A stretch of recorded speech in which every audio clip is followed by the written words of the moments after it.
طلبت الخروج من قاعة الامتحان لشعورها بالاختناق، ولم يتصور أحد أن رفل عامر الطالبة في السادس الإعدادي ستكون هذه لحظاتها العمرية الأخيرة في هذه الحياة. نعم، فقد رحلت رفل وهي بعمر الزهور بعد اشتداد الحر اللاهب داخل قاعة الامتحان التي تفتقر لوسائل التبريد. حادثة موت رفل صدمت الجميع، والتحقيق ما زال يكتنفه الغموض، والوزارة تتحفظ على التصريح. تفاصيل أكثر حول الحادثة مع أركان تقي.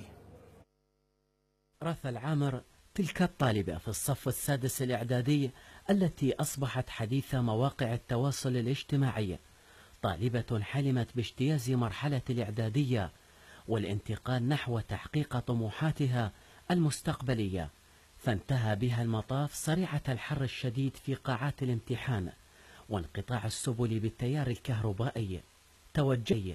توجهنا إلى منزلها البسيط في منطقة زيونة برصافة العاصمة على أمل لقاء عائلتها ومعرفة الأسباب الكاملة.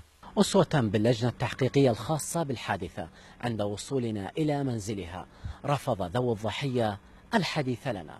في هذه المدرسة كانت الحادثة، منعنا من التصوير بداخلها بحجة وجود لجنة تحقيقية لمعرفة ملابسات ما جرى، فلا نعلم ماذا يدور هنا، فطرقنا أبواب الوزارة وكانت أحاديثهم لإبعاد التهمة عن مؤسساتهم. يعني هذا التقصير ليس من وزارة التربية.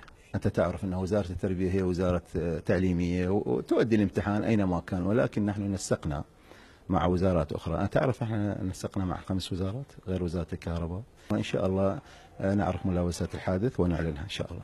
وإن كشفت ملابسات وفاة رفل عامر فإنها لا تساوي شيئا لروح زهقت نتيجة إهمال طال المؤسسات التربوية، وسيؤثر سلبا على مستقبل أجيال ستكون تأثيراتها المجتمعية وخيمة. لقناة الفرات، أركان تقي.